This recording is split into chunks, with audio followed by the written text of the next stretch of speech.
Final Four. Roman Reigns is here to do work, and it's the best man on TV right now. Yeah, it's looking like there's the term like he might not lose the title forever.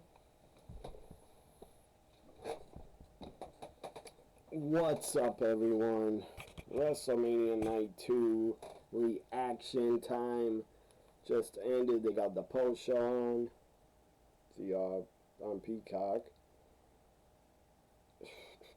They need to do post shows. After every pay-per-view, they should do post shows, at least for Mania, SummerSlam, Survivor Series. But yeah, this live stream on Peacock played like perfect for me. It buffered for like a minute once, and I got it back right away. Heyman on a mic with Roman. Sir, you just retained your Universal Championship. You're the best you've ever been. You're the best you've ever been. I don't see Roman with a headset, but Heyman's right by him. Can I get some thoughts from you, sir? The question was really stupid, to be honest with you. I'd say you make a declarative statement and say anything that you want to say, because what they're asking is none of it. Heyman throws a headset down. He doesn't care to answer. I'm going to smash him. I'm going to stack him. I'm going to put him 1, 2, 3. I'm going to stand up, put this over my head. Let them look up to Roman, he's a dominant champion. I will just say that. So, WrestleMania Night 2 review. WrestleMania 37 is in the books. It was a hell of a 2 nights. I don't know. Night 2 is better. Because night 1, you only had Bianca, Sasha, and Drew and Lashley and Bad Bunny as the best parts of night 1. Night 2 is better, to me. So here we go.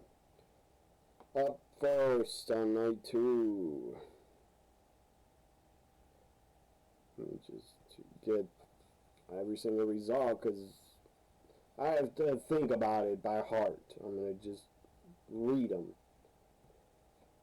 Even though I watched. Night 2 kicked off with Randy Orton and The Fiend. And Randy Orton, for some reason, Randy Orton was wearing white trunks. That was pretty weird. He was wearing white trunks.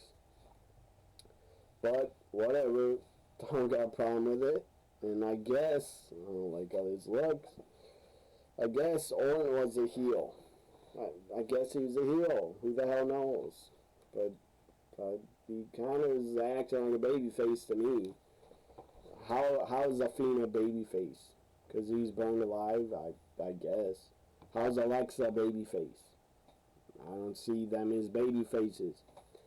But Alexa came out. She looked great. Firefly Funhouse music played. There was a giant Jack in the Box at ringside. That was awesome. She opened it and lifted up from the box was The Fiend. He jumped off it, closed on Orton. They had a very short match. 5 minutes, 50 seconds, very short. And Randy Orton, Alexa starts like staring into the ring. I believe at Orton, try to scare him or something, or I don't know, but The Fiend got distracted and kept staring at Alexa. She had all this black coming out of her mouth. It was black, raining black down her face. Black liquid. I don't know what the hell you want to call it. Black blood. Black slime. Who the hell knows? But it was creepy and it was awesome. Came down her face. It was a great visual, great look. Alexa, I believe, distracted The Fiend. She distracted him so much that he got RKO'd and Randy Orton wins. That was one of the shortest matches in WrestleMania history. That was so short. But, again, Orton wins. I don't got a problem with it. Up next, I don't know what they're doing. With a lot of fans were confused. Like, why did Alexa? People think she, or fans think she turned on the Fiend. I don't. I don't know. Maybe Alexa has more powers than the Fiend, and she's trying to give him her powers, and it didn't work. I don't know. But I'm looking forward to whatever they're doing next in the storyline. What are they going to do next? I don't have a clue. And I want to see more of Alexa and the Fiend together. I'm sure a lot of fans shit on it.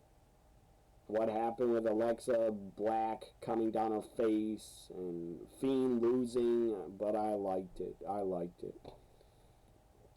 thought it was awesome and entertaining. Well, especially the Jack in the Box. That was pretty damn funny. So next, the women's tag team titles. Let me turn off. I'm going to sign out of Peacock. So next, we have the women's tag team titles.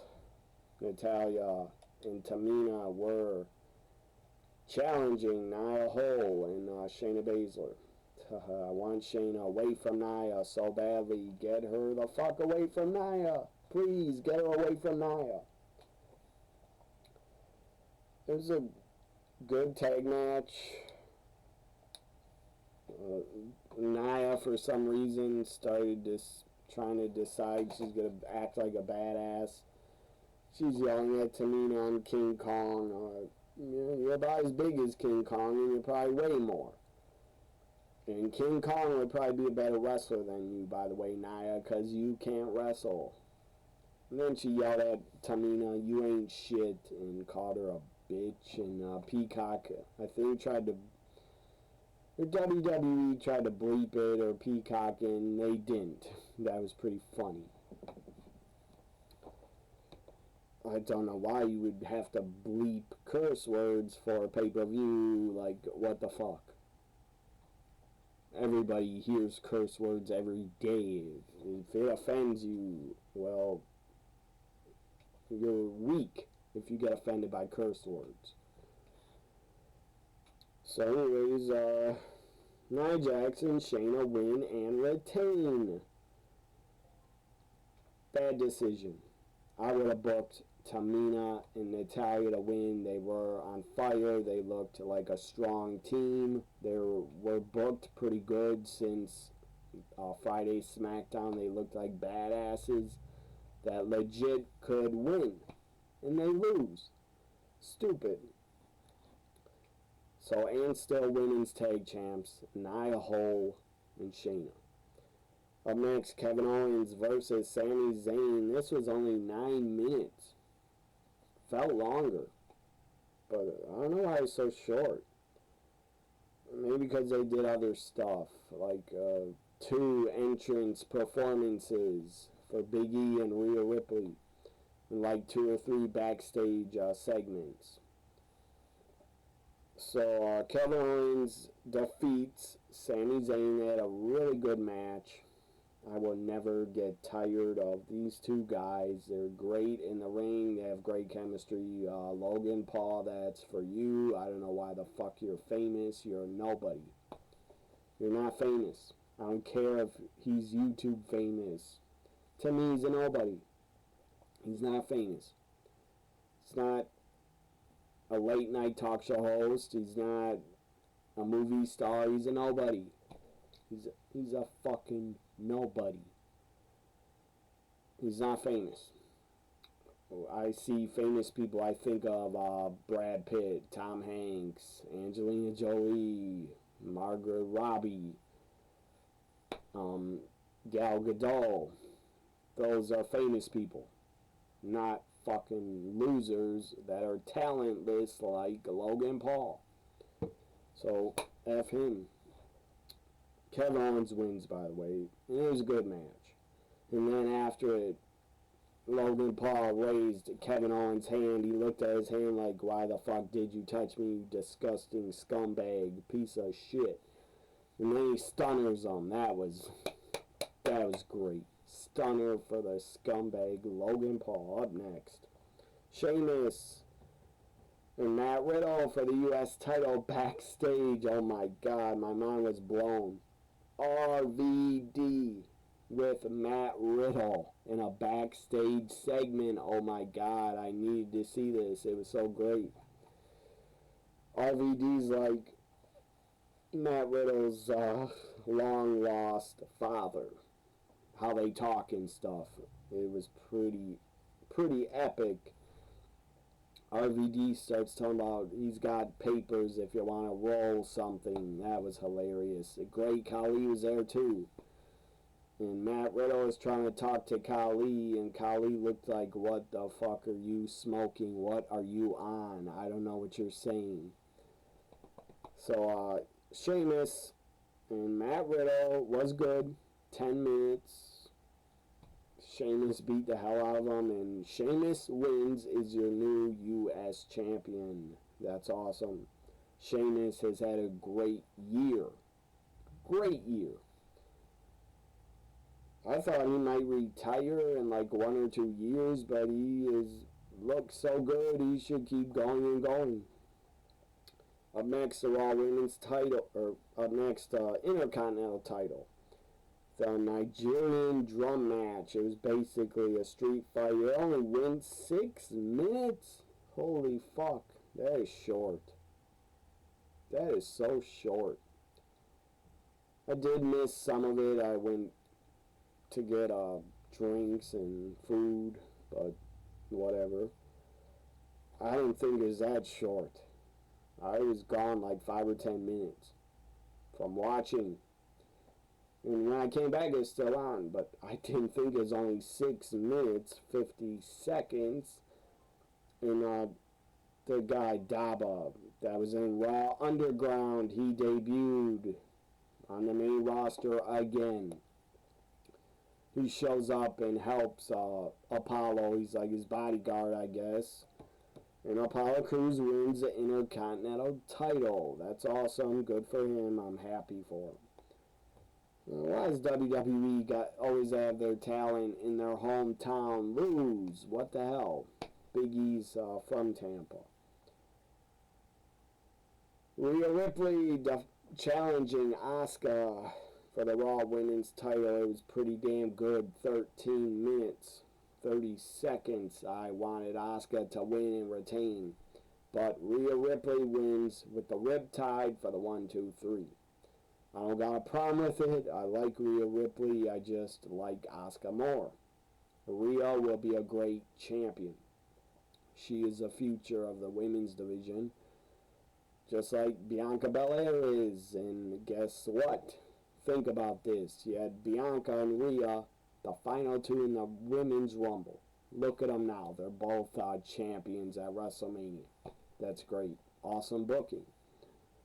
Rhea Ripley and new Raw Women's Champion. Who the hell is she going to face and feud with? Maybe not Asuka. Probably Charlotte will return and challenge her. And they'll probably face off at, I think, Backlash is the next pay-per-view. So Rhea, your new champion, she had a great performance by, what the hell's her name? The woman that does Rhea's theme, I forget her name, but she was great and she looked really hot. So next, the main event, triple threat for the Universal title, Daniel Bryan and Edge challenging Roman Reigns. It was really good, hard-hitting, fast-paced. These guys went 100 miles per hour. They did not stop. They went balls to the wall. Night 2, oh yeah, and Bayley, before I talk about the main event, Bayley came out on the stage with Titus and Hogan, the hosts.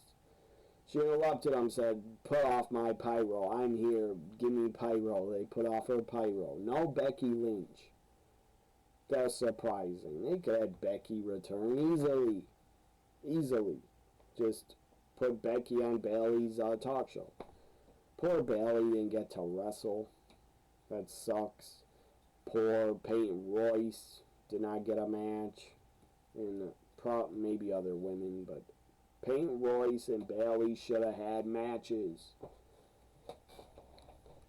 But next year, Bayley better have a big matchup. She deserves it. Bayley was MVP in 2020 for sure. So main event, again, main event was great.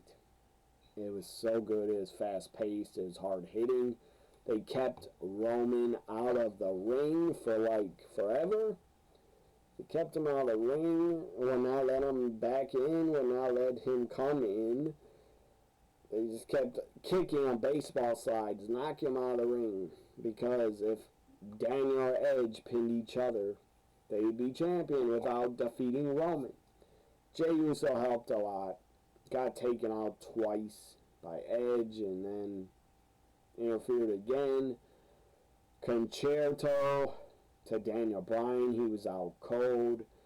But then Jey Uso runs in and attacks Edge, and Roman spears Edge, and I think hit a concerto on Edge and puts Edge on top of Daniel Bryan, and Roman, the head of the table, the champ, pins both of them at the same time to win and retain, and still your champion, Roman Reigns.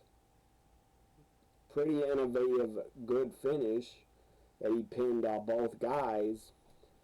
But I don't like Jey Uso interfering. I wish Brock would have came out and fucking destroyed Jey and F5 Taman to end the show. That would have been great. You could have had Roman retain. He's celebrating forever. Pyro was going off forever. Why the fuck did you not pay Brock to come back? That had been the perfect opportunity. Roman wouldn't have expected it. Heyman would have been shocked. Jey Uso could have went after Brock and got destroyed. Then Roman could have ran out of the ring.